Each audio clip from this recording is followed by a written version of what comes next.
हरे कृष्णा। जगत गुरु श्रील प्रभुपाद की जय। आज हम चैतन्य चरितमृत के आदि लीला के चौथे अध्याय पे बात करेंगे। उस अध्याय का नाम है बेसिकली चैतन्य महाप्रभु के प्रकट के अंतरंग कारण, कॉन्फिडेंशियल रीजंस। तो 3 कॉन्फिडेंशियल रीजंस हैं। ये जो चैप्टर है, ये चैप्टर एक तरह से पूरे चैतन्य चरितमृत का सार है। आपने 4th चैप्टर समझ लिया, समझ लो आपने पूरी चैतन्य चरितमृत समझ ली। आगे जितनी भी चैतन्य चरितमृत चल रही है, स्पेशली अंत्यलीला, वो इस 4th चैप्टर की बेसिकली एक्सप्लेनेशन है। डिटेल में क्या हो रहा है वो बताया जा रहा है। सिद्धांत जो है वो इस 4th चैप्टर में बताया गया। ये जो 4th चैप्टर है इसलिए इम्पोर्टेंट है क्योंकि ये तत्व से छलांग मारकर रस में प्रवेश कर रहा है। अभी तक सब तत्व की बात हो रही थी, लेकिन ये 4th चैप्टर है वो सीधा रस की बात कर रहा है। इस चैप्टर को अगर 2 शब्दों में समराइज करना, अगर कोई बोले कि 2 ऐसे शब्द बोलो कि पूरा 4th चैप्टर समराइज हो जाए, पूरी चैतन्य चरितमृत समराइज हो जाए 2 शब्दों के अंदर, तो वो 2 शब्द कौन से हैं? रसिक शेखर। कि भगवान कृष्ण रसिक शेखर हैं। ये इतना महत्वपूर्ण वर्ड है। इस वर्ड को, रसिक शेखर को, अगर हम अपने माइंड में रख के चलेंगे ना, तो लाइफ में कभी कंफ्यूजन होगी, ना आप कभी निरुत्साहित होंगे भक्ति में। हमेशा आपकी भक्ति एकदम टॉप लेवल की बन के चलती रहेगी आपकी। ये खासियत है इस रसिक शेखर शब्द की। कृष्णदास कविराज गोस्वामी ने बात तो करनी शुरू की, कॉन्फिडेंशियल रीजंस की बात कर भी दी, लेकिन टेंशन हो गई उनको। उनके मन में एक स्ट्रेस आ गया और उन्होंने बोला, ये सब सिद्धांत गुण, ये सारे बहुत ही कॉन्फिडेंशियल रीजंस हैं, बहुत ही कॉन्फिडेंशियल बातें चल रही हैं, कहीं तेना ही आए, कहना नहीं चाहिए। ये करने वाली बातें नहीं है, ये करने वाली बातें नहीं है। एक्सोटेरिक होता है, एक एसोटेरिक होता है। एक्सोटेरिक है जो बाहर जो चल रहा है, 4 नियमों का पालन करो, अच्छे काम करो, पुण्य करो, पाप मत करो। ये एक्सोटेरिक है। 16 माला का जप करो, एक्सोटेरिक है। विद फीलिंग्स एसोटेरिक हो जाता है। तो एक्सोटेरिक की बात करना ठीक है।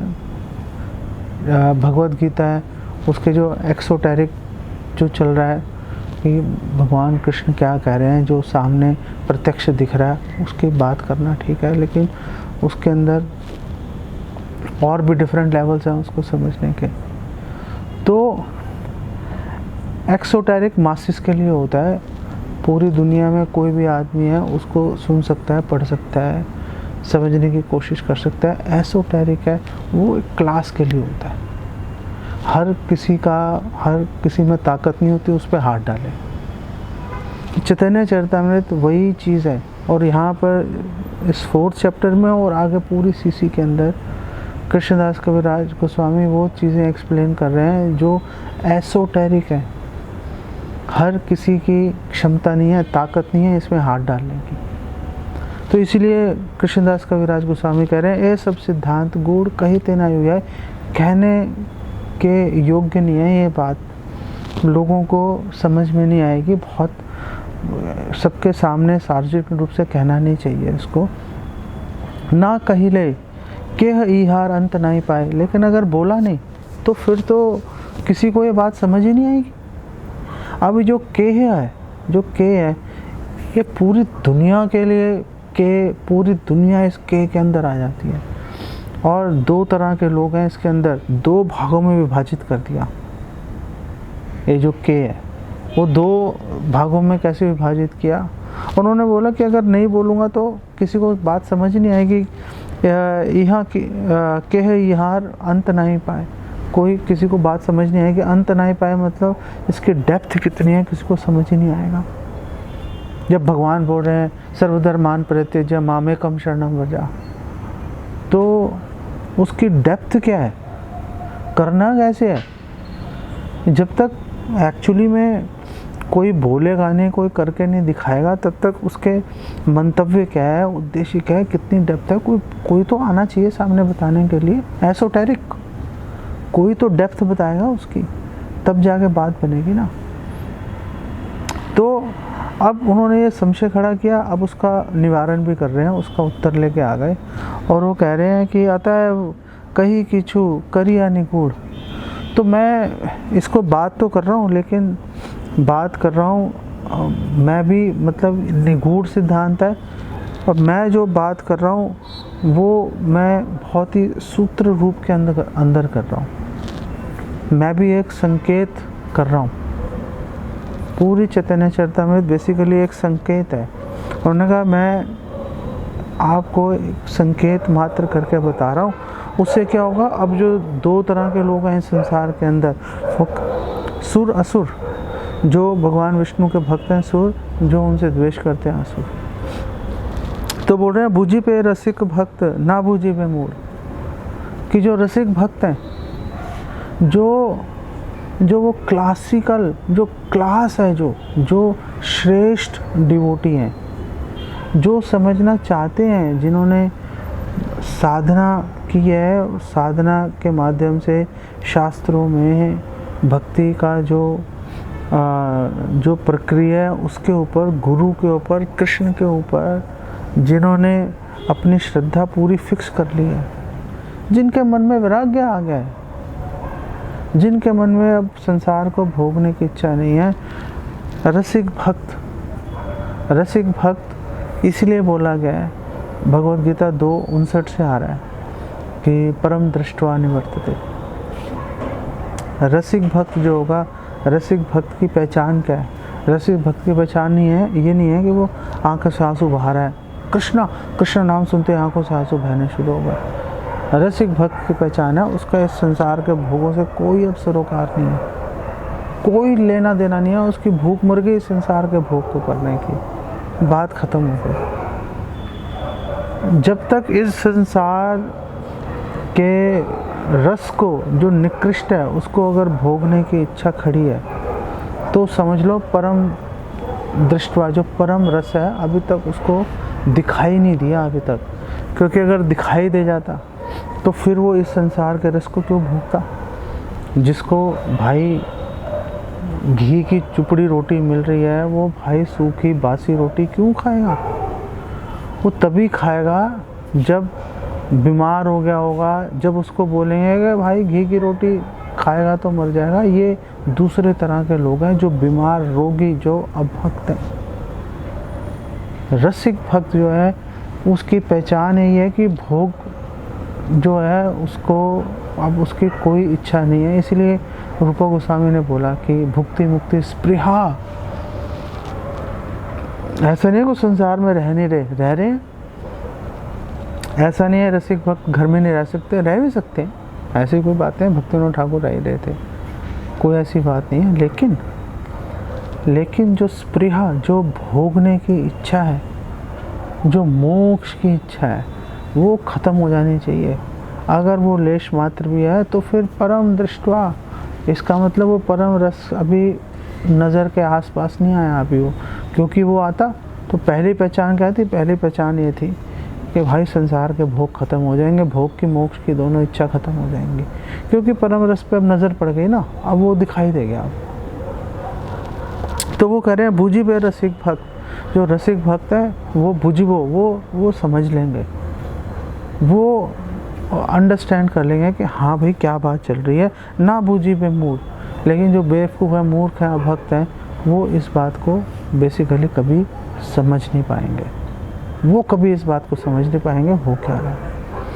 अब हम बात कर रहे थे कि जो इस अध्याय के अंदर जंप कर रहे हैं तत्व से रस के अंदर, अब वो जंप आखिर क्यों कर पा रहे हैं कृष्णदास कविराज गोस्वामी? क्योंकि इम्पोर्टेंट है उनके बारे में जानना है। कृष्णदास कविराज गोस्वामी को स्वयं नित्यानंद प्रभु से प्रेरणा मिल रखी है, नित्यानंद प्रभु की प्रेरणा पर ही घर छोड़ के वृंदावन आ गए। दूसरी बात यह है कि उन्होंने ऐसे व्यक्ति का संग किया जिन्होंने चैतन्य महाप्रभु के दशा को, महाभाव दशा को बहुत ही करीब से देखा, सामने प्रत्यक्ष हो रही है, देख रहे हैं, वो हो रही है, देख रही है। ऐसा नहीं कि वो मानसी उसके अंदर सेवा में देख रहे हैं, सामने हो रही है भाई प्रकट लीला।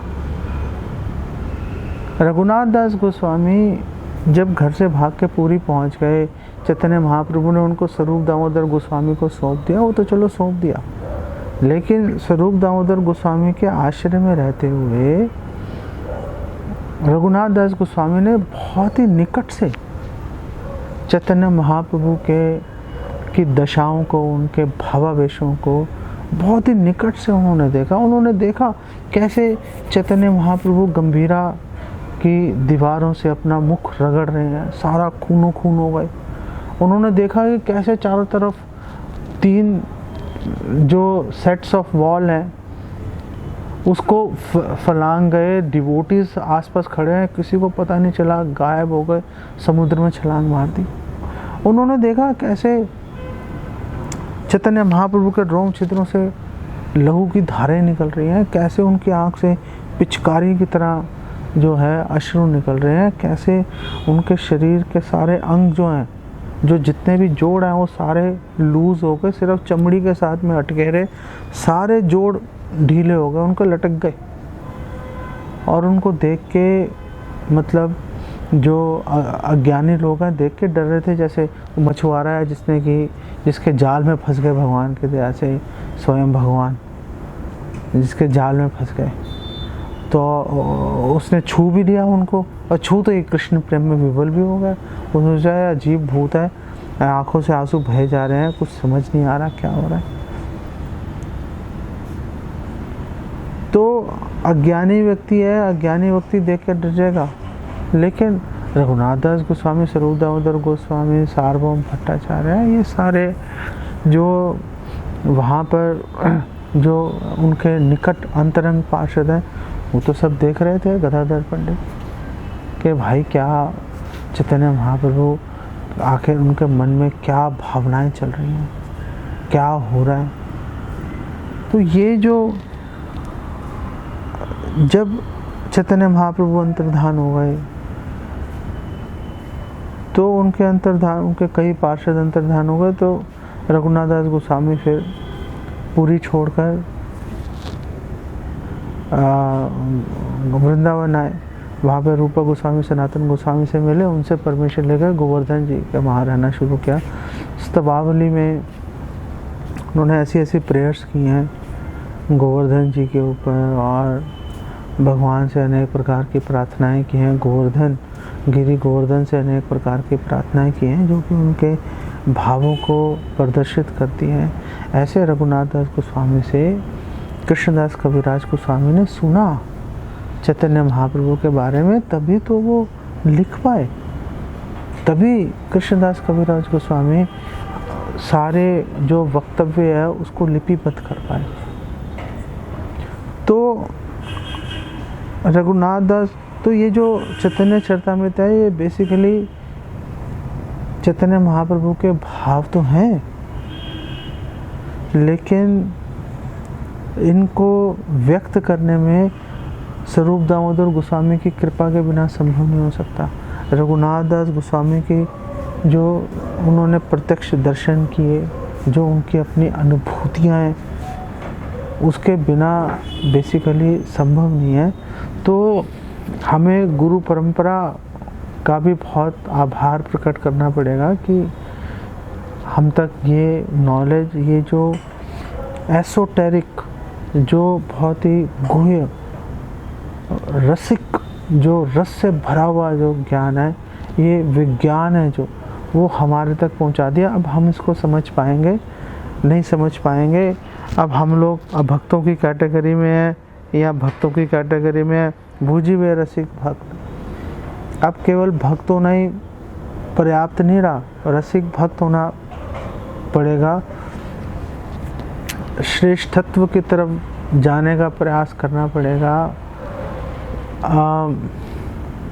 अपनी साधना, ये इस पॉइंट से बाहर निकलना पड़ेगा कि 16 माला का जप करो, ये सब गौण बातें हो जाएंगी, वो तो करना ही करना है, उसमें कोई मतलब कोई क्वेश्चन नहीं है कि 4 नियम 16 माला उसकी तो मंगला आरती, ये सब बातें बेकार की हो गई, ये तो भाई करना ही है। अब आगे बताओ क्या बात है, उसकी रसिक भक्तों की बात कर रहे हैं। वो कह रहे हैं ऐसा व्यक्ति बुझिबे रसिक भक्त वो समझेगा, जो रसिक नहीं है वो भाई इसको नहीं समझ पाएगा। रस की जब हम बात करते हैं, रसिक शेखर, हमने बोला था कि 2 शब्दों के अंदर पूरा चैप्टर पकड़ में आ जाता है। रसिक शेखर का मतलब है जो रस के लिए ललायत है। अभी जो रस है, रस की हमें जानना बहुत महत्वपूर्ण है। पहली बात यह है परम दृष्टवा निवर्तते, भगवद गीता 259, कि जब तक हमें हायर टेस्ट नहीं मिलेगा लोअर टेस्ट को हम छोड़ नहीं पाएंगे, इसलिए बहुत इम्पोर्टेंट है। दूसरी बात यह है रस क्यों इम्पोर्टेंट है। रस इसलिए इम्पोर्टेंट है क्योंकि रस शब्द से जो है वो ये पता लग जाता है कि भगवान कृष्ण एक व्यक्ति है। रस शब्द से बात सामने आ जाती है, क्योंकि जो इम्पर्सनल ब्राह्मण है, निर्विशेष ब्रह्म जो है, वो रस का आस्वादन नहीं कर सकते। वहाँ पे रस निषेध है बेसिकली। वहाँ पे तो सब क्रियाओं का निषेध होकर निष्क्रिय अवस्था में आराम से पड़े हुए हैं, उसी का नाम निर्विशेष ब्रह्म है। इसलिए जो डिवोटीज हैं वो तो ये जो सायुज्य मुक्ति है उसके ऊपर तो ठोकर मारते हैं कि हमने नहीं ब्रह्म ज्योति में विलीन होना, जहाँ पे हम भगवान को सर्व नहीं कर पा रहे।